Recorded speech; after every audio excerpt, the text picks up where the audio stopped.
Aviation magazine that had this caption. It says, if you want the wrong answer... If I had $1 or a ringgit for each time that pun has been used, I'd be a very wealthy man. Unfortunately, I haven't, but still. I just want to get a bit of a feeling...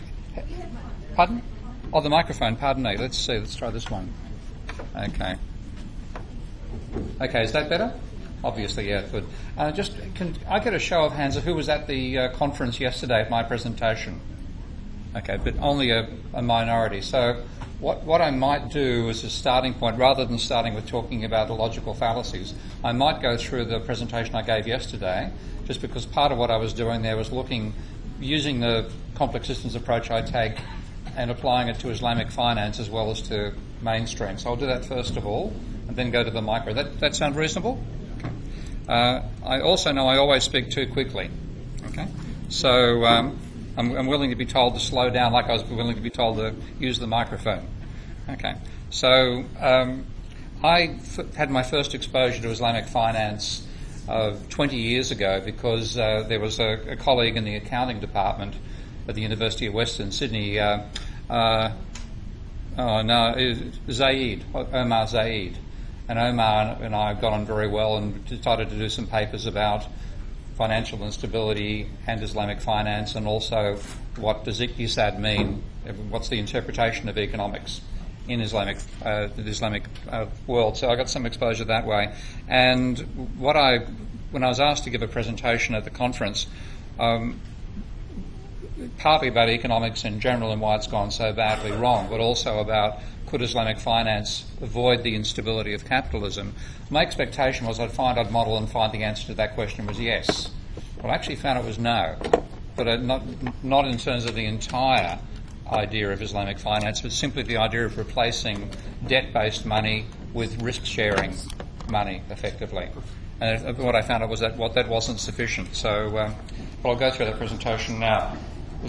Let's try. Is that better again? Okay, good, fine. I'll push this.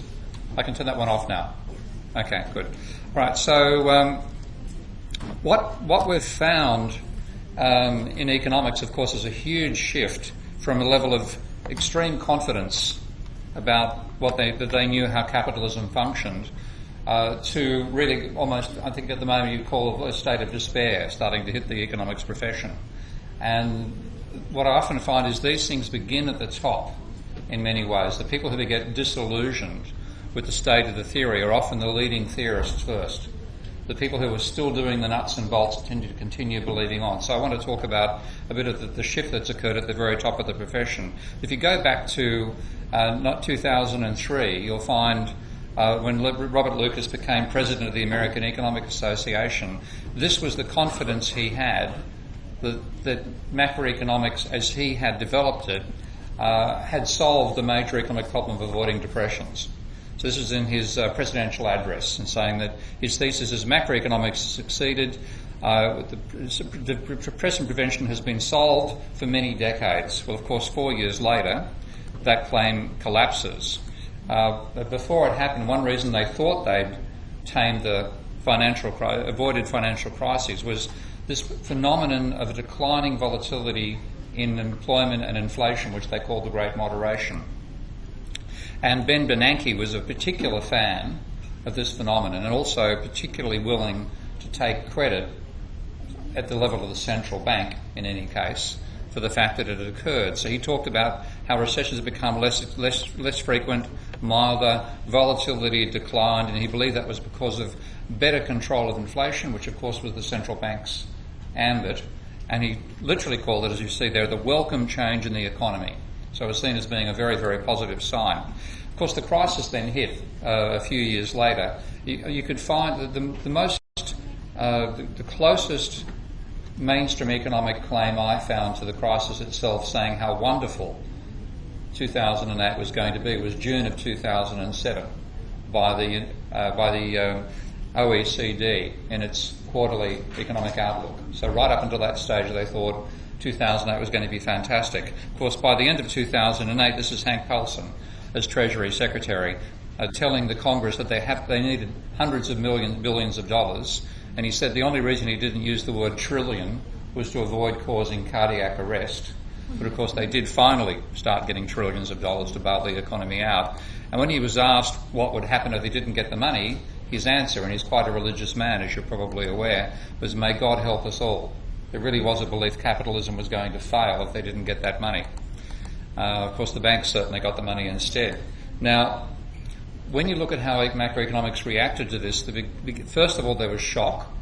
And I'll give a personal anecdote here. I met Ed Lazaire, who was the Bush's chief economic advisor in about 2009. Very nice man, I must say.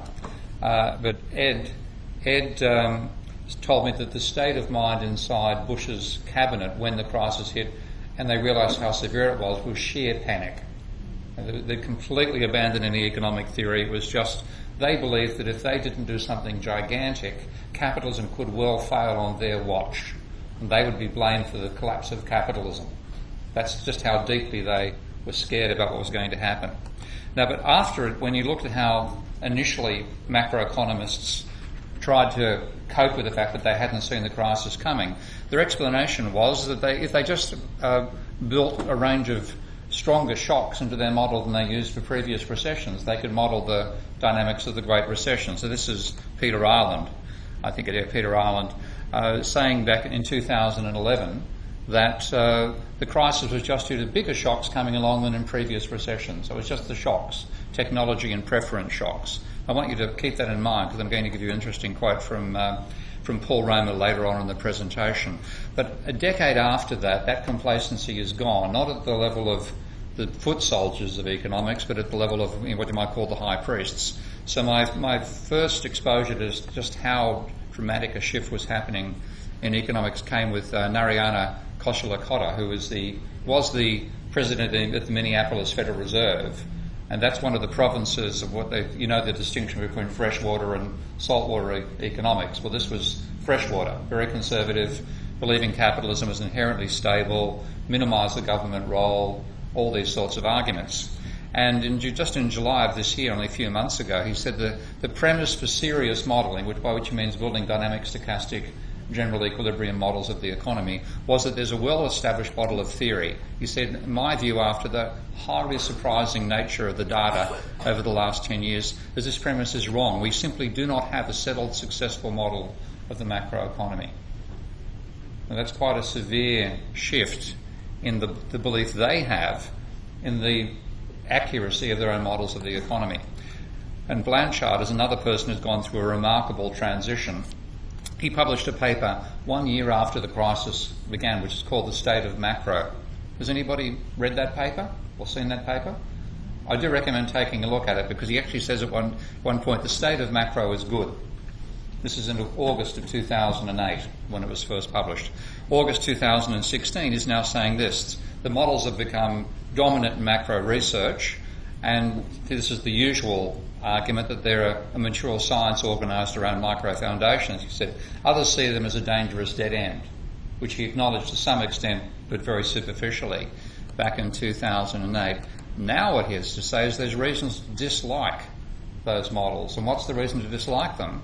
He said they're based on unappealing assumptions.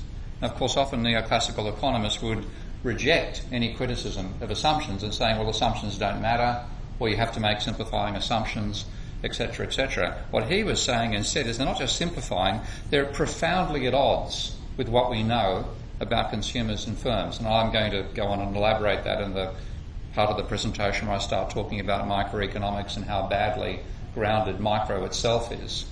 And of course macro is based on a very, very bad foundation to begin with. So he's now willing to reject those assumptions. But the most remarkable paper of all, and I'll leave the presentation behind so you can go and click the hyperlinks and go and see these papers, is one by Paul Romer, who's of course developed endogenous growth theory with very major contribution to neoclassical thought. He keeps on being suggested as a possible winner of the Nobel Prize within the paradigm. I'd be delighted to see him get it now, given what he's saying at the moment, because he wrote, and this is literally, what are we? That was a month ago, literally a month ago. For more decades, macro has gone backwards. And talking about what the models do, he says they attribute fluctuations in aggregate variables to imaginary causal forces. Remember the earlier statement I showed you where Ireland was saying preference and technology shocks. what on earth are they? Okay. And this was what Loma elaborates in this paper, and then said that the relationship they have with facts is so non-committal and so evasive that you couldn't even call it postmodern.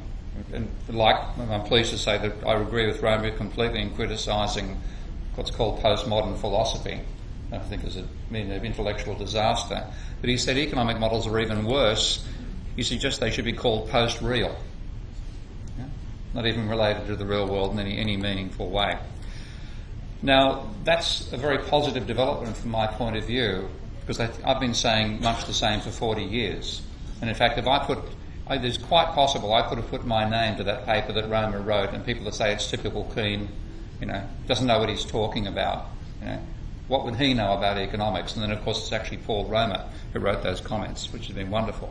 But going back to Olivia Blanchard and talking about how you do macroeconomics, a major reason why they tried to develop the microeconomic founded method in the first place was the belief that you had to start from some accepted set of principles that nobody could disagree with. And their idea was those accepted principles were microeconomic. And even after the crisis and the models that they built failed to see the crisis coming, there's still this belief we should start from this accepted core. Well, I actually agree that we should start from an accepted core, but I reject that it should be microeconomics. And there's two reasons for that. One is that you simply can't do it. You can't do it by extrapolating from the micro, and I'll talk about that in more detail in the second half of what I'm talking about this morning. But the other is that their micro is wrong. Okay? You cannot build a model of the real world starting from a model of the unreal world. And that's fundamentally what they've done. So he still thinks you've got to start from micro foundations, and comes down to saying that we have to start from a model of a perfectly competitive model and make changes to make it more plausible. Not because it's obvious that you can prove that's the right point to start from, but you see what he's saying there. Where else? Well, there is a where else, and I want to show you that fairly easily. First of all, you can't derive macro from micro, and I might repeat myself a bit this morning because I want to go through this Islamic extension of what I've done so far, but I'll come back to that in more detail later on. But you can work directly from macroeconomic identities, and what I'm showing you here is the approach that people who work in system dynamics tend to take. When they're building a model of a system, they start at the aggregate level, and they then talk about the relationships between the entities at the aggregate level, and you can drive a very effective model at that scale. You do not need to work from micro foundations. It's an economic fetish, I think, which goes right back to Adam Smith, that you have to start at that level. If you go one generation of economists earlier to the physiocrats, they began from the aggregate level, and I really think we should go back to the way they thought and build from them rather than from Adam Smith. But let's take a look at building why you can't build from micro foundations up. And again, I might jump over some other slides later on this morning. This is quoting from a Nobel laureate in physics and a wonderful paper called More is Different. And again, the link is there. It's very easy to find that paper on the web. And he was writing, as you can see, over 40 years ago, and distilling the wisdom that had come out of extensions to the reductionist approach that science had taken to that date, when they started to discover complex systems dynamics. And what he saw happening as a tendency in science, which scientists at that stage were beginning to abandon, was the initial belief that if we work out quantum mechanics, we can then derive Newtonian from quantum mechanics. Well, 40 years ago they realised they couldn't do it. 40 years later they still haven't done it. And what he said is, what you're doing is taking what was an effective strategy at the beginnings of science, of reductionism, taking a large system and breaking it down into components to try to understand it. But he said it doesn't imply constructionism. That doesn't say that once you've worked out what those components do, you can't extrapolate from those components back up to the aggregate level. And in fact, that's what economics has been doing. Now, economists also proved this themselves even before the physicists did. This is a paper from 1953, which is I know it's 63 years ago because I was born that year. I know my own age. And this is not I'm quoting from a subsequent paper, but the very first proof of this was done in 1953. And this is in taking the idea of a utility maximising individual from which you derive a downward sloping individual demand curve. The question was, can you aggregate this to get a downward sloping market demand curve? Now, what people who don't think deeply enough about it think is, oh, you just simply add horizontally. But the point is, to derive that model, you're presuming that changing prices does not change the income of the agent whose demand curve you're deriving. To do it in a general equilibrium way, you have to acknowledge that by changing prices, you also change incomes. So that pivot point that is used to derive the micro idea of a downward sloping demand curve does not apply anymore. And when you do the mathematics fully, this is the conclusion they reached, that market demand functions need not satisfy in any way the classical restrictions on consumer demand, meaning, expressed very badly, but meaning you do not get a downward sloping market demand curve when you aggregate downward sloping individual demand curves. And I'll go through an explanation in more detail in the other presentation later, which means you can't even derive a market demand curve that's negatively sloped, let alone an aggregate demand function in the same way from the components of neoclassical theory. That doesn't mean market demand doesn't fall as price rises. It's an empirical regularity that applies to most commodities. It simply means neoclassical theory, which makes that an absolutely crucial part of its own logic, cannot derive it from its own first principles. And then if that's what you find, then you should change your logic, but they haven't changed the logic. Now, I want to show you can actually derive a useful macro model by working from macro identities. And the difference in working from macro identities is that there's no aggregation problem. I'm simply talking at the aggregate level and taking three definitions: the rate of employment, the wages share of output, and the private debt ratio. So that's number of people with a job divided by population, the wage bill divided by GDP, and the private debt level divided by GDP. So they're all aggregate to begin with. There's no problem of aggregation. I'm starting at that level. If you put them in dynamic form, I'm going to use lambda for the employment rate, omega for the wages share of output, and D for the debt ratio. You get three dynamic statements that are true by definition. Simply differentiate those with respect to time. Bring in labour productivity as well, which you need to do to bring the whole thing together. And you can then prove that the employment rate will rise, so the percentage level of the employment sector is a percentage. That will rise if economic growth, also expressed in percentage terms, exceeds the sum of population and labour productivity growth. So that's why I'm using the identity equation rather than an equal sign.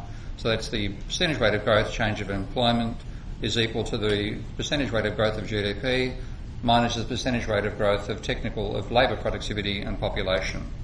The wages share of output will rise if wage rises exceed growth in productivity. So I'm not presuming any Phillips curve here. I'm simply saying if that's what wage rises do, if wage rises exceed labour productivity, then the workers' share of GDP will rise.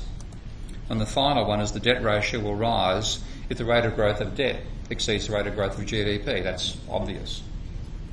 So those are three definitionally true statements. Now, one insight from complex systems theory, which is the approach that I take to economics in general, is that it's not important to define each of the individual entities precisely to begin with. What is important is to get the relationships between the entities correct. And then a very simple definition of the behaviour of those entities will give you most of the behaviour of the system, because it's the interaction between the variables that gives you its behaviour, more so than the isolated behaviour of each entity. And that, again, is very different to neoclassical thinking.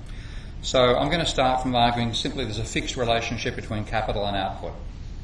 Okay. Very aggregate, something people think reaches the Cambridge controversies. It's very, very simple. But just to show you what you get with that simple starting point, a constant ratio of output to labour. So labour productivity, that's making labour productivity a variable, but simply saying, defining labour productivity as the ratio of output to labour. A constant rate of depreciation, so the rate of change of capital is gross investment minus linear depreciation. A constant rate of growth of labour productivity and population growth, so the rate of growth of labour productivity I call alpha, and the rate of growth of population is beta. and having debt simply financing investment. So I don't have any Ponzi scheme behaviour going on here, and I have no borrowing by households either. So I'm simply saying all debt is used to finance investment, and investment in excess of profits means that debt rises. If profit exceeds investment, debt's paid down. And then a linear Phillips curve relation, so I'm now bringing in a behavioural idea, simply saying that workers' demand rises based on the level of employment, and if that's greater than a rate at which they don't make any wage demands, then their wage demands are that gap multiplied by a slope parameter. Very simple. And exactly the same thing for investment, to say the gross investment is a function of the rate of profit, and that again, if the rate of profit exceeds a level at which capitalists don't wish to invest, then you get zero investment. If it's more than that level, then they'll invest with a slope parameter that's similar, the same sort of idea as you got for workers with wage demands. And consumption, therefore, is a residual. So I'm not modelling consumption at all. It's demand driven, but it's only driven by demand for investment by capitalists. There's no component for consumer demand yet. It makes it a much more complicated model to bring that in, which colleagues of mine have done recently, but I won't go into that there because it just gets to be horrific in the number of equations. So workers and bankers only consume, and they consume the gap between output and investment, and capitalists, who are firms, only invest, and they therefore borrow money if they invest. That's the simple model. Now when you put it together, of course you need a more elaborate model to do any fitting to data. But what you get is a model that has inherent nonlinearities, and this is I've put all the variables in red there, and the parameters in black.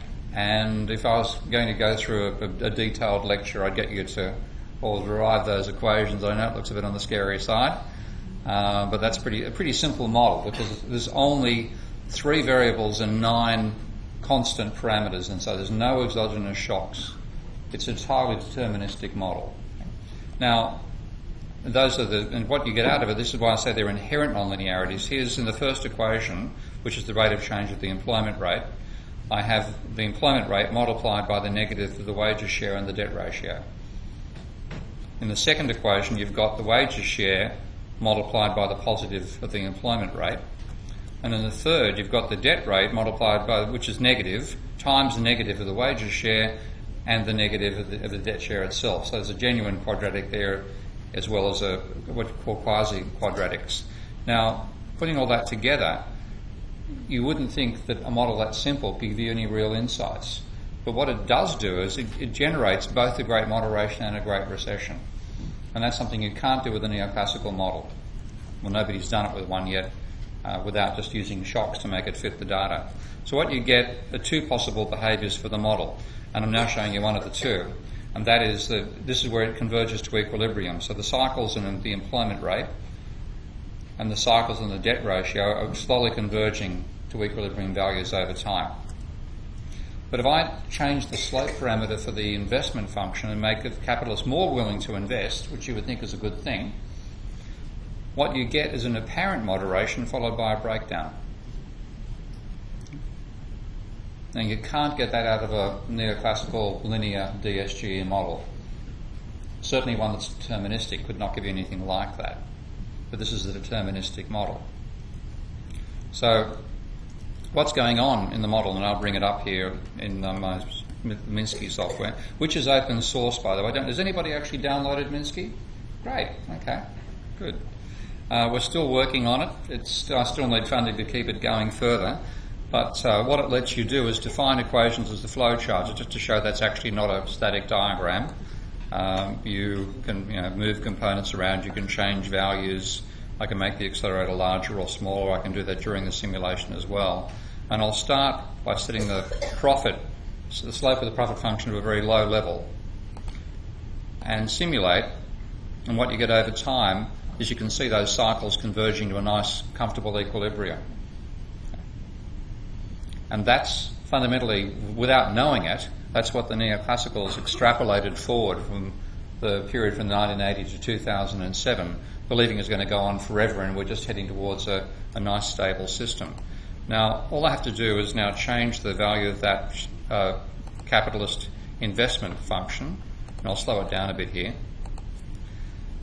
And initially it looks the same, and those cycles seem to be getting smaller. But notice what's happening down here. The debt ratio is continuing to rise. And now the cycles start to get larger.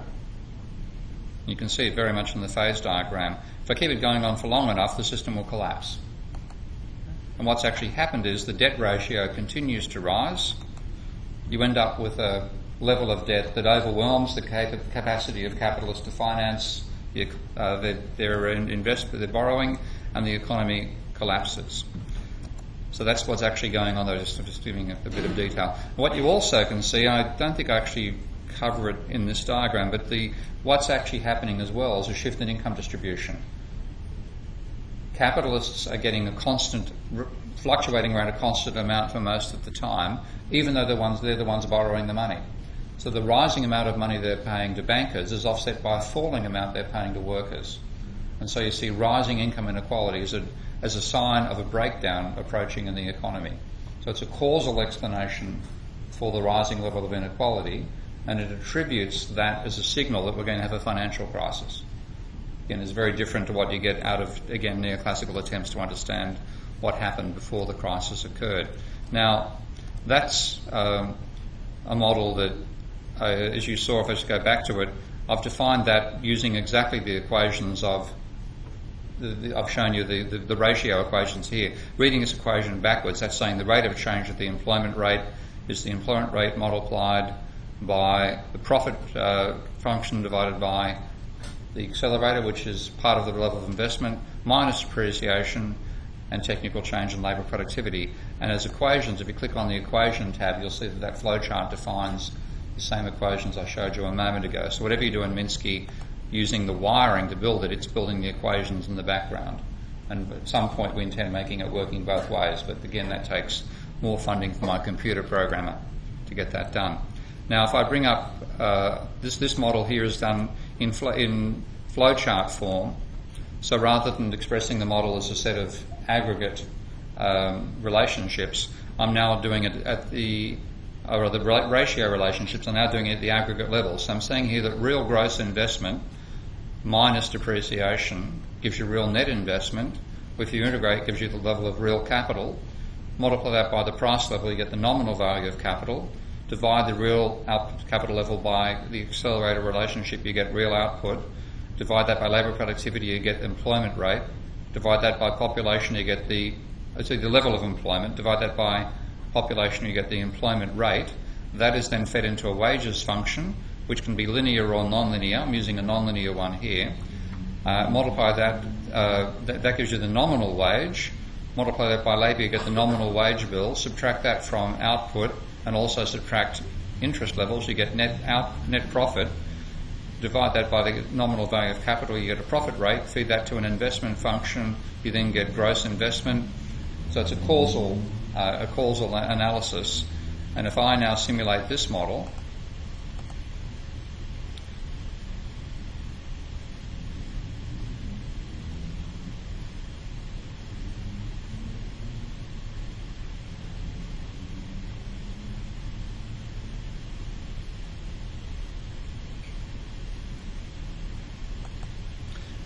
you get still an incredibly simple model, which gives you some of the key phenomena we've seen recently of a rising level of private debt to GDP, driving a declining level of wages, so the inequality is rising there, inflation turning to deflation, and what looks like stability in employment giving way to a collapse in employment. This is without a government sector, by the way, which I have added in a government sector in simpler models, but I haven't yet built it into this price-based model. And what looks like stable incomes for capitalists all the way through until the very end, when the rate of increase in the debt ratio and the fact that deflation is occurring overwhelms the fall in wages share, and finally profit share starts to plunge. So that's, I won't say it's a simple model, but it is a simple model to build. It's very much a basic beginning model.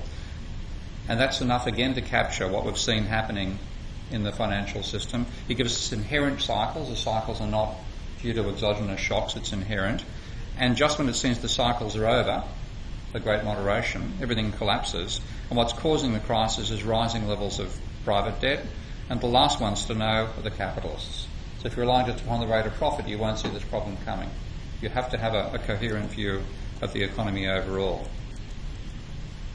So what you're seeing there is workers who, even though in the model I have only capitalists doing the borrowing, in effect the workers are paying for it through a lower wages share. And the question is, could you eliminate that problem using an Islamic finance system? Now, what I've done to model this is say, well, let's actually model money being created not by debt, but by equity. What actually happens when you do that? And it's easy to do it in one sense, because if you think about how banks create money, and I'll talk about that again in the rest of the presentation today, they do it by extending loans, which increases their assets, and creating extra liabilities, which is the creation of money. They then charge interest for doing that, and then the borrowers can repay. That's the basic dynamics of money creation in a debt-based system. But there's no reason why you couldn't create that with an equity position. So banks could take an equity position instead. So dividends payments would then replace interest payments, therefore you have risk sharing going on. Equity cancellation would replace debt repayment, so when capitalists accumulated a large amount of profit, they could use that to pay down the banker's share. And what you get is something like this. So banks would issue money which gave them shares in the firm in return. The firm would pay dividends to the banking sector, and the firms could cancel the debt when they had large amounts of profit, larger than they wished to use for investment. So it's quite simple to imagine that shift. But having done it, so I have to, rather than looking at a debt ratio now, I now need to have a bank equity ratio, which is the bank ownership of the economy divided by the capital, value of capital. And interest payments are now replaced with dividend payments proportional to the equity that the banking system has in the economy, and therefore capitalists get the residual.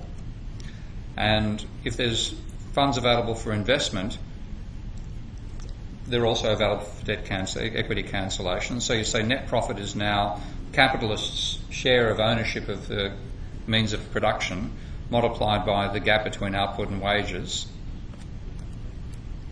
And gross investment in excess of net profit now increases bank equity. And if I do that with exactly the same functions I've used for the debt-based model, I get this model. So you've now got an additional set of nonlinearities turning up here. Exactly the same for wages share for workers, and a much more complex set of interactions on bank equity. So you might think that this would mean that there'd be a different dynamic, qualitative. There is a qualitatively different dynamic, but it doesn't prevent systemic crises. Now there's much, much more to bring in to cover Islamic finance than just risk sharing. Okay, there's also the idea of paying, redistribution of income, cancellation, delaying having to service your obligations and so on. But I haven't done a full picture. But is this alone enough to prevent crises? The answer is no. I just want to show you why by putting a simulation together. So if I simulate it with the same level of parameters for the debt-based system that I showed beforehand, which gave stability there, I get a stable outcome here. I've got the wrong word there. That should be stable.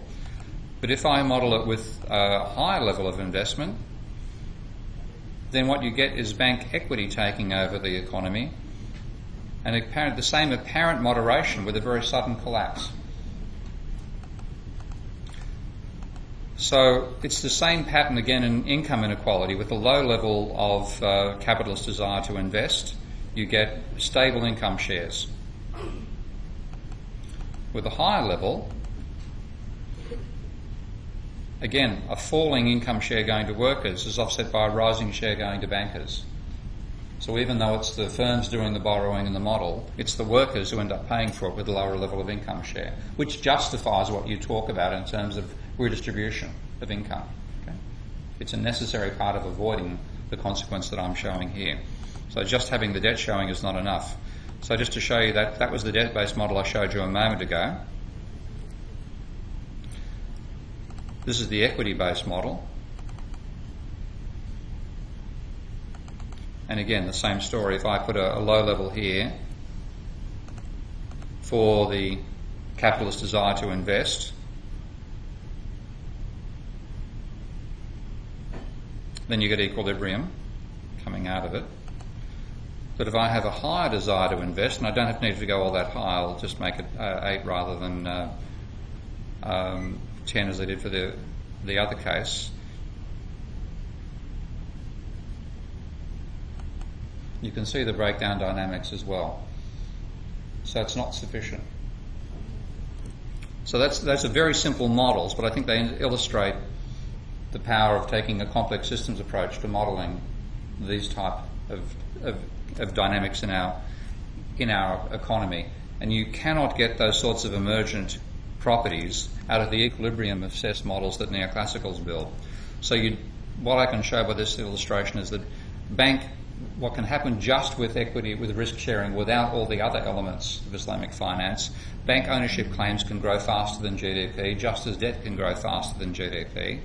Workers will be the ones who lose out, not the capitalists until the very end. So it's not enough. You need to have all the pro-worker income distribution ideas that are part of the philosophy as well. Or you need ways to systemically reduce the bank equity share, which is the same as what I'm arguing for in the Western system, is we need a debt jubilee, what I'm calling a modern debt jubilee, to get out of the crisis we're in right now. And I think it's also partly what you'll find in the Islamic attitude towards usury, is an idea that in some way the banker's capacity to contribute to capitalism and therefore own part of capitalism is less worthy than what the capitalists themselves are doing and what the workers are doing, and that's justified. Because it's actually the simplest thing in the world, and I'll illustrate this in a moment in Minsky, the simplest thing in the world is to make money, as in actually create it. The hardest thing is to make a profit or make a wage. Okay? And particularly in the Western system with its attitude towards what bankers do and the exalted role that it gives to finance, we give too much credence to the claims of the financial sector. And yet it's actually the easiest thing going to create money. So the capacity that gives them should not give them the control they can get over the system, and if they do, they'll bring the system down as well, which is what we've seen in the West. So, as I said, it's only part of what you need to answer the overall question. These are some of the other elements that you need, but we have to abandon the equilibrium approach that neoclassical economics has. Now, I might actually take a bit of a break and take some feedback here before I go on to talking about why micro itself is wrong. So, please, any comments? So I would like to invite any comments if you have in your mind. Yes, please. Yeah. I'm not quite understand what you mean by the difference now on the Islamic finance, Islamic and equity model. This one is that you're saying that the bank is taking up lending or financing the money out of its own shareholders' capital. Is that what you're saying? Effectively, yeah, because the banks, if you went to a purely risk-sharing approach to money creation, banks could still create money, but what they would get out of that creation of money is a share in the venture that they were co-financing, rather than debt which had to be paid whether or not the venture itself made a profit. And at the micro level, that looks a lot fairer, and you would imagine it would lead to stability. But what I'm saying is, if that also gives the bankers ownership of a certain proportion of the share capital, that's what they're effectively buying when they issue the loan, or issue the money, which in return they get ownership for, that ownership claim can overwhelm the economy. My second question is, what is your view now that in Malaysia we are introducing what we call investment accounts, where these are the money that is supposed to be segregated or separated from deposit principal liability, and this doesn't require the banks to actually provide capital. So in other words, there is no equity ownership of the bank onto the financing, the projects that are being financed. So that is if the bank do not want to take any risks on any financing projects. One model. The other is if they want to have skin in the game, they can participate in the projects. Then they need to provide capital on their exposure. But the investment account would be risk bearing, as in, if there is any loss of the project, then the investment account holders would bear the risk. So how is that with this model that you're saying? What would be the impact on the... Well, that when you have people putting money on deposit with the bank and knowing that it's at risk, okay, then that does not create money. Okay, it simply it enables it's an arbitrage thing. The people who are putting the money there are hoping to get an arbitrage gain, but they might be getting no return. The bank's not putting a return up. It's where the money gets invested that might make a greater profit than the rate of interest for them. That's not a money creation mechanism. That's what you call loanable funds in the neoclassical. I've got a little camera here, a 3D camera. It just failed on this and just turned the thing off. They probably ran out of space on the chip, I imagine. Pardon me.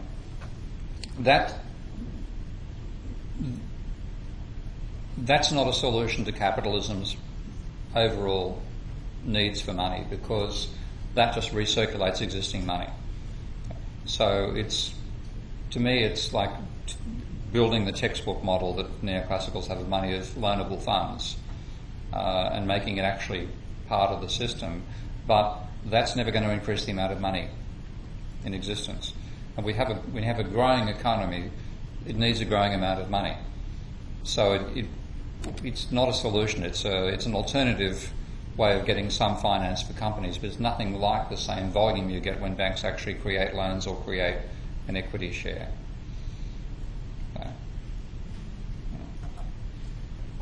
Yeah. Can I ask a question? Yeah. Okay. After me, okay, thank you so much.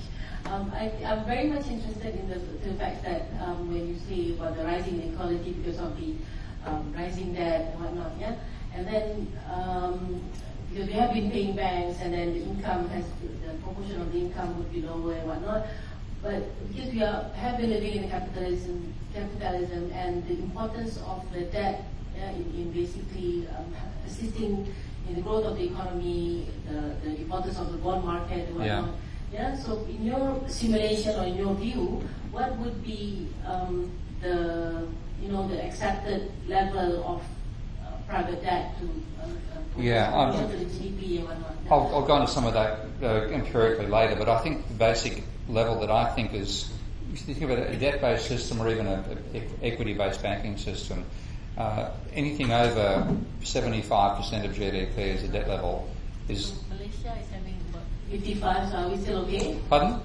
No, in fact, I want to show you, I might actually go across and show you that right now if you like, because that's another part of the presentation I intend doing today, but I'll bring up a little illustration of just how much trouble we are in with the level of private debt right now. If my computer would only respond to me. Let's see, hang on. I've pressed 3 times trying to get the file. Here we go. We're now going to get 3 copies of File Explorer. Wonderful. But I'll just bring up a little illustration I've done here. Because that whole question of just what is a sustainable debt load for an economy is an extremely important question. And fairly recently, a guy who's an American philanthropist who was a banker did an empirical study. His name is Richard Vague. He has a book called The Next Financial Crisis and How to Avoid It. But he did an empirical study of the last 1.5 centuries of economic crises around the world, about 150 crises over that 1.5 centuries as it happens. And he said every last one had a debt level of more than 1.5 times GDP and a growth in that debt level over the previous 5 years of 17% or more. So the ratio going, say, from 1.3 times to 1.5 or 1.5 to 1.7. Malaysia, according to the Bank of International Settlements right now, is running about 1.48. So I just want you to see this little demonstration I've built here using Bank of International Settlements data. And you can see, I'll just go right back to the Let's hope that works. Okay. I'm going right back to this. Let's see how far the data. Okay. So I'll go back to 1965 and got a range of countries inside. You can see the United States sitting there. So the size of the circles is the level of GDP growth, nominal GDP growth. The horizontal position is the private debt to GDP ratio, and the vertical position is the annual change in private debt as a percentage of GDP. Now, the higher that is, the more you're going to accumulate debt. So a high level here means you're going to go in this direction.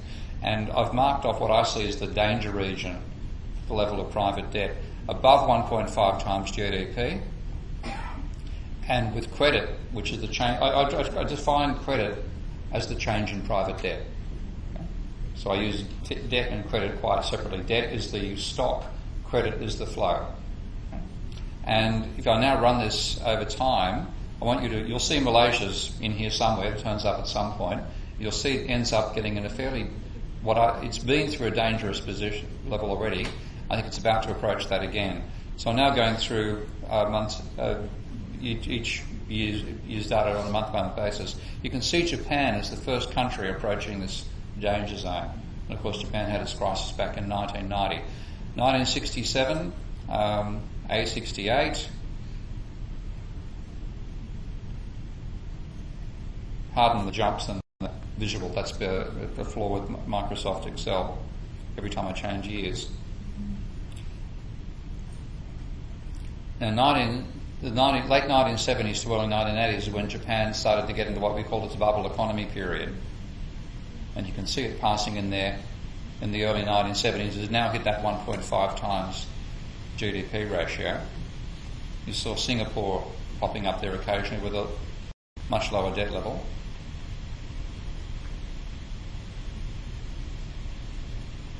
And now, in the late 1970s, Japan well and truly moves into that region. And they have what they call their bubble economy period. Notice a number of countries that end up having financial crises later, like Portugal and the Netherlands are turning up there.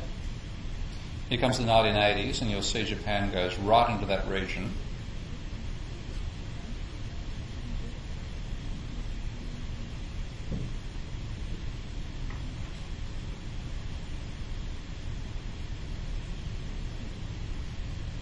And when you first pass into this region, when the banking sector is really taking over and funding a whole lot of Ponzi financial behaviour, your economy appears to take off.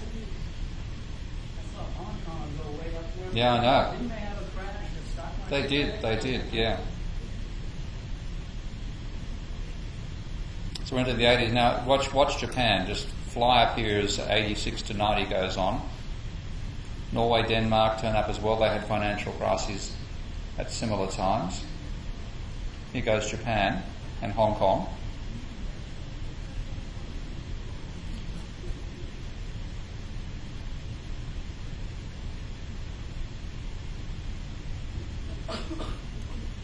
And now Japan hits its crisis in 1990, and it'll fall down out the bottom of that box. And when the circles turn blank, that's when growth is actually negative. You notice the Asian financial crisis approaching now. Korea, Hong Kong, Thailand, Malaysia, all start to enter that region. Japan is falling off the edge, as you can see.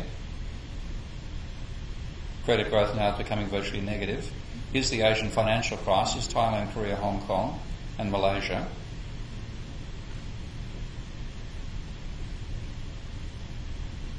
Is this the point where Finland actually falls below the negative region of the percentage private debt to GDP? So that means that private debt are not... It's falling, yeah. When it's below here, it's negative. You now see Japan and Hong Kong have both had the crisis. And all the Asian financial crisis countries are now down here with negative economic growth and credit actually negative, falling rather than rising.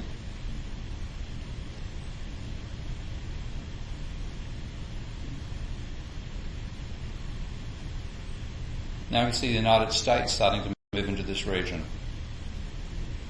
And Ireland. You'll see Ireland has some remarkable explosions in private debt. Portugal, all the countries we're watching having crises right now.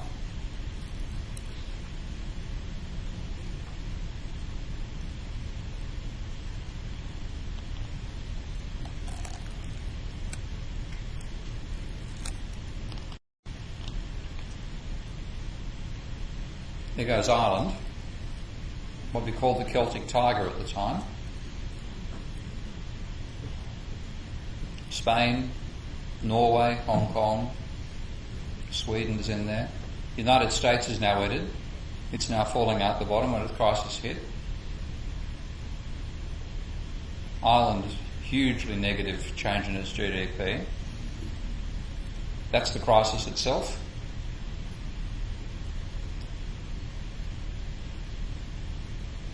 And now we see China and Hong Kong moving in there because their response to the financial crisis was to stimulate private borrowing.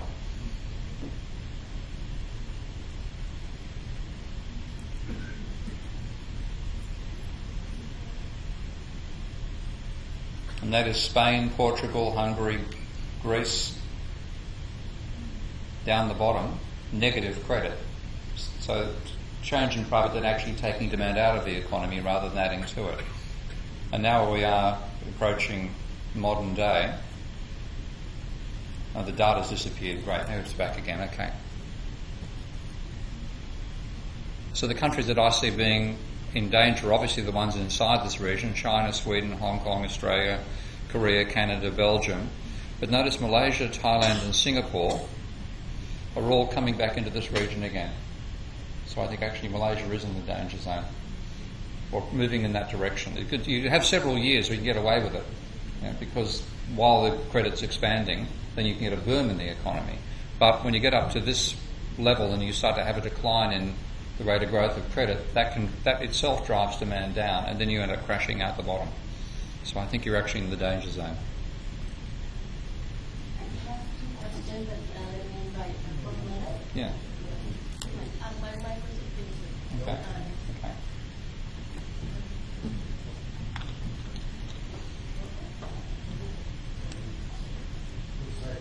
It's here. It's not supposed to go.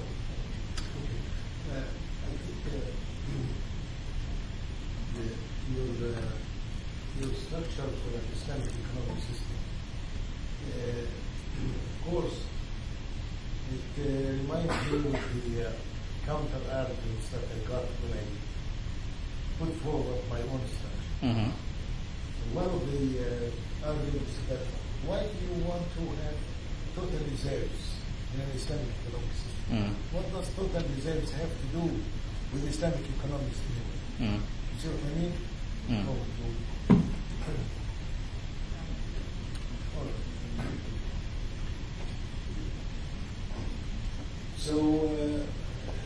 So I think you have your structure has thrown some light that because bankers create money, they get more redistribution to their favor.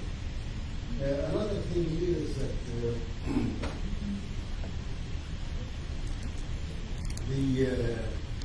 also the embedded redistribution in Islamic economic system, that's called zakat. Of course, I know that all of what I'm saying about the Islamic economic system has not been seriously applied.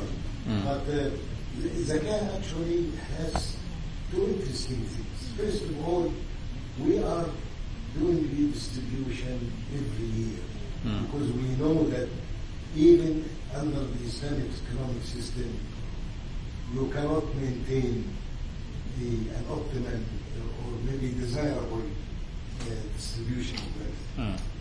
But the second thing here, you see, zakat also can be considered as a tax on monetary balances. Because you see, you pay 2.5% every year on all your outstanding monetary balances and nominal value. Okay. If you stay in your account or in your pocket for 1 year, 1 full year. So here, holding money is also placed distribution-wise at the disadvantage. So I mean, I think if you incorporated these two characteristics here, you might see something different. Yeah, I think that's true. And that's what, again, with the framework I've built, you can simply, I wish I knew whether it's simply, but it's not difficult to add in those extra components. So you'd have the fact that there is a redistribution which goes back to the workers.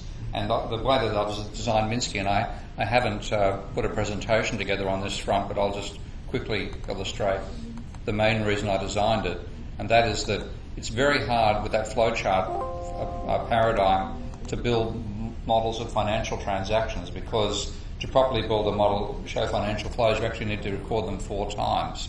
And what we've done with Minsky is enable you to use double entry bookkeeping, the straight accounting idea, to show the creation of, show financial flows. So for example, if I create loans as an asset class, well, let's say also reserves and also equity in terms of bank equity, and then have deposit accounts for firms, and got to make the table a bit wider here, and workers, pardon me misspelling workers, and then have finally show the bank's own bank equity, let's call that BE, and then have things like lend money,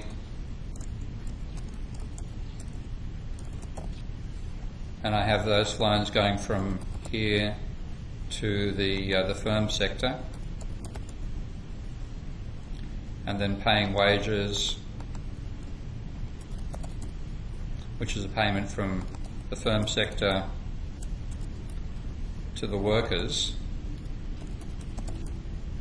If I keep on going, I'm actually defining a set of differential equations that show those flows. And you could also build in, as part of your transactions, if you're required to pay money back like at 2.5%, then that'd be based on the level you've got of outstanding financial assets owned by the banking sector and so on. So you could build a more complete model of Islamic finance, and those redistribution feedbacks would probably prevent the type of, there was certainly attenuate the build-up of bank ownership that I showed happening in the model, which causes a crash. Yeah. One question, yes, yeah. Way at the back there, so yeah.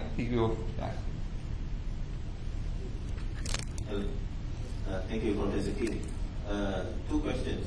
Number 1, under the current system, economic structure, if let's say, as you said, the level of debt as well as the impact on the level of workers' share in the economy, the 2 important indicators of an impending collapse. In the case of if there is an active role of the government to push up the workers' share of the national income, for example, through minimum wage, or to other means like cash transfers and so on, and also the regulatory framework from the central bank, for example, to curb the expansion of the credit, will that help to stabilize? It can to some extent. I've actually modelled the government sector in another set of models, which I'd have a hard time finding on my computer right now, but I can track them down. And that does show that if government spending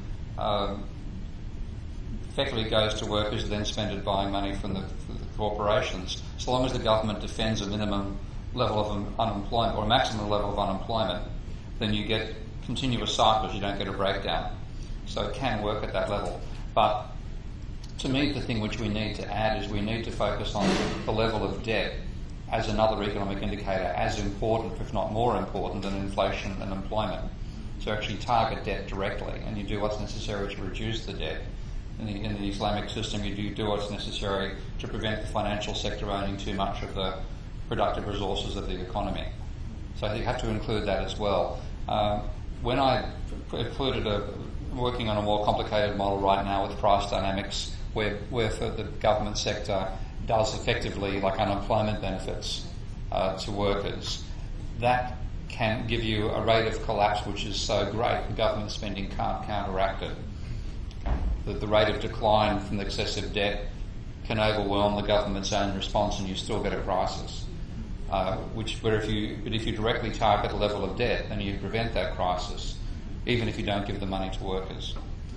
So I think we need to include, economics has left money and banking and debt out of its thinking. And if we include them, one of the conclusions is you must target the level of private debt as a seriously important indicator of the health of your economy. And more than about 70% of GDP, you start getting in trouble. Of course, at the moment, most of the world is in 2 and 3 times that level of private debt. You see, there is just one point with respect to that. Yeah. Can I just add a little bit point, a small point with regard to that here. You see, debt results in the Islamic economic system from financing the acquisition of goods. In other words, either financing supply or demand and supply simultaneously. Yeah. See what I mean? And another thing here is that once the value of debt is set, in other words, in a transaction, it cannot increase. You see, in a conventional economic system, the volume of debt is just the rate of we calculate compounded interest on the outstanding volume, outstanding balance. If debt is not paid, it revolves automatically. In the Islamic economic system, debt has to be killed on maturity. There is no way to revolve it, and it does not increase. So actually, debt here is created just within the limits of real transactions, real sector transactions. You cannot exceed that at all. And has to be extinguished before maturity, and cannot increase. So this is also maybe subtle, but it's very significant in limiting the growth of debt. Yeah, I've got to get your question. Yeah. We'll get back to Dr. Nizam, and I also have one question from Dr. Irwan now, yeah? But can we just I'll ask the brother. I'll get back to you, Dr. Nizam. Okay. From all that I've heard, so the money creation function of the bank seems to be deeply destabilized. Yeah, but it's also necessary for growth. Yeah, so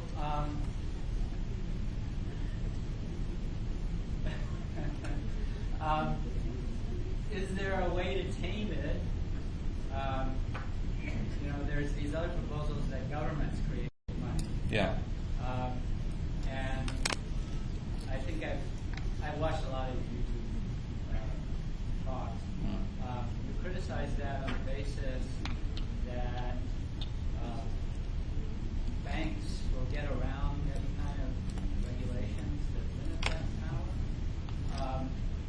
And there's another critique of that the information gathering, this idea of it being disseminated rather than being centralized. So disseminated information gathering is better.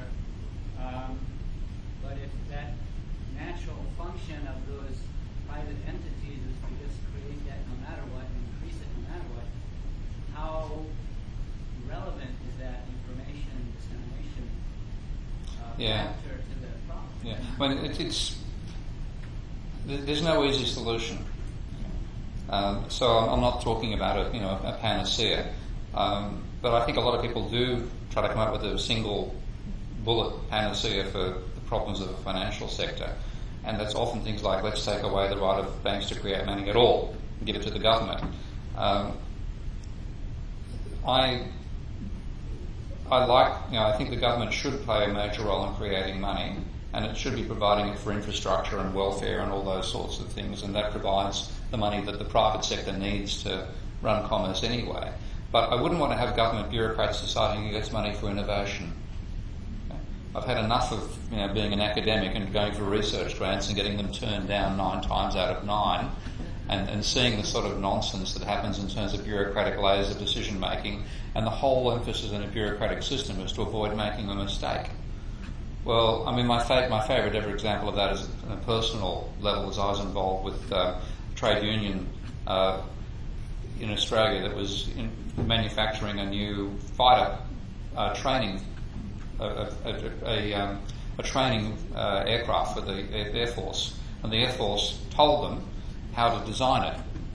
And the design specifications were one bunch of engineers had to draft designs which had to be approved by a second bunch of engineers before anything could be built to avoid waste. And that was supposed to be a 30-day cycle for each diagram. The average length of time for the feedback was 305 days, not 30. And one of the favourite instances they gave me as a demonstration of what happened, that after one bunch of engineers designed a set of diagrams and a second bunch examined and approved them, and the aircraft gave the okay, when they built the flanges for the rudder, the flange was on the wrong side. Okay. Yeah. So, and seeing bureaucrats decide no, I'd rather have people actually do want to take risk. I mean, as much as you talk about risk sharing, I like the idea of venture capitalists where their assets are on the line for what they're doing, and they're also making decisions, and they're actually willing to take risks and willing to waste money, lose money. So you need that element as well, and that's what Schumpeter spoke about as what he saw as the role of banking, that idea of actually assessing what they think might work and funding entrepreneurs. So it's something that enables us to do that, and the straight handed over to governments doesn't enable that to happen. A whole lot of other things are possible these days. We could enable people to, have a right to create a certain amount of money, which they have to put through crowdfunding systems like Indiegogo and Kickstarter and so on, that sort of thing. That's another way to go about it. It's something that means there's a willingness to waste, which generates part of the money that gets it to entrepreneurs. I think we need that as well as just trying to set it down. I think it cause one of two things. A, banks would try to get around it. B, you might find there's not enough innovation taking place, and we actually stifle one of the good things of capitalism, which is the impetus it gives to people to innovate. So it makes me slightly rather cautious. I'm on the advisory panel for Positive Money in England, which is one of the groups that wants to have 100% government-created money. And I'm very willing to discuss with them, and I like them as people too, which is very important, but I'm not convinced that's a panacea. Dr. Irwan, would you like to ask a question? Thank you very much. I just wonder when through Islamic finance, you mentioned that the banks are now doing equity financing instead of doing the debt method.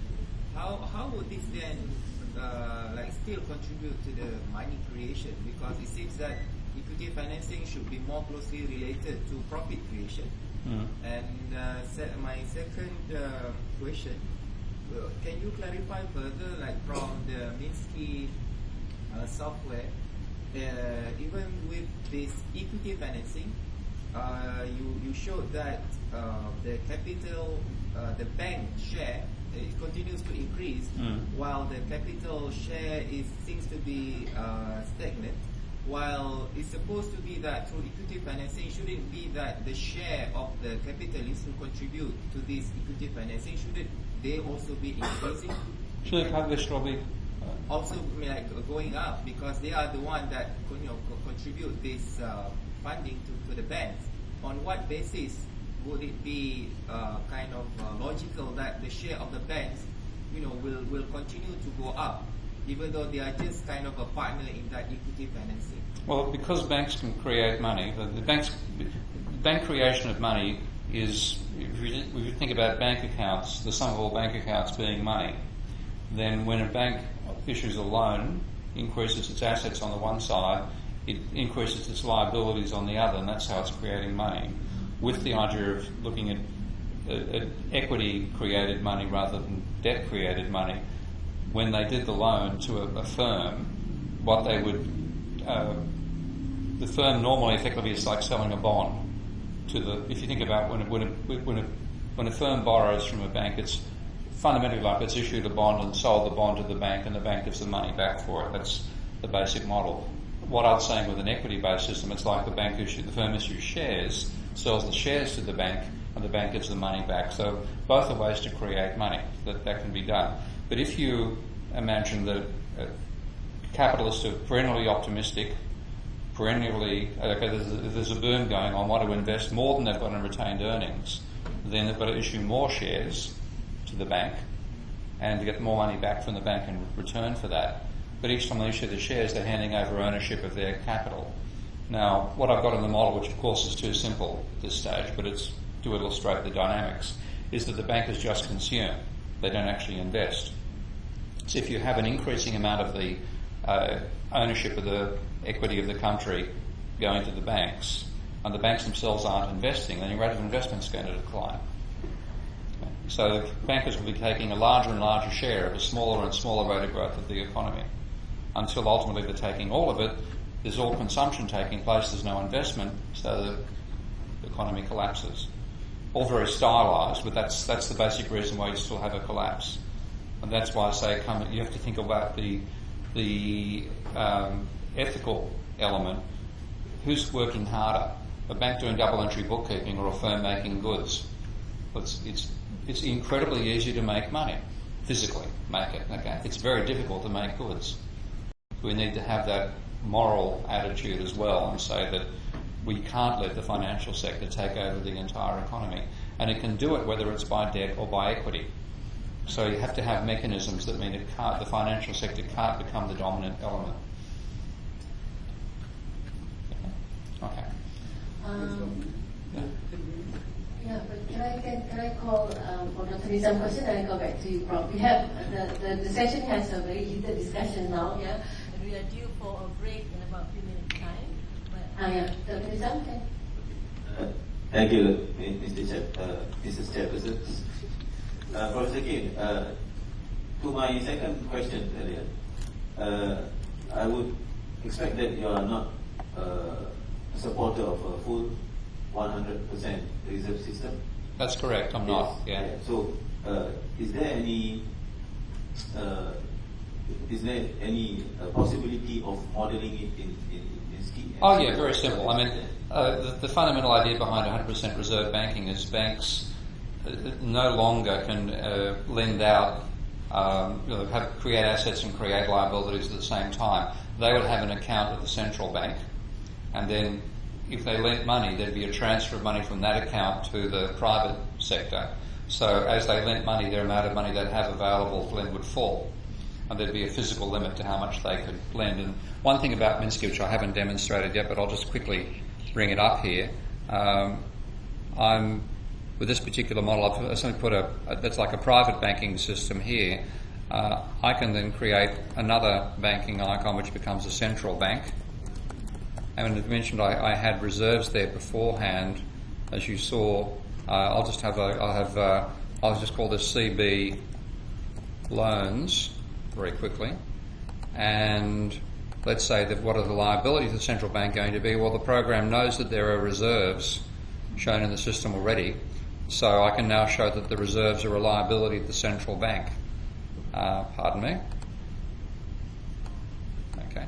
So by creating, I don't know what's going on, a couple of errors turning up here, either a mistake in the program or a mistake in what I've modelled there so far. But I can have the private banks having an account at the central bank, lending out of reserves, all that sort of structure is possible.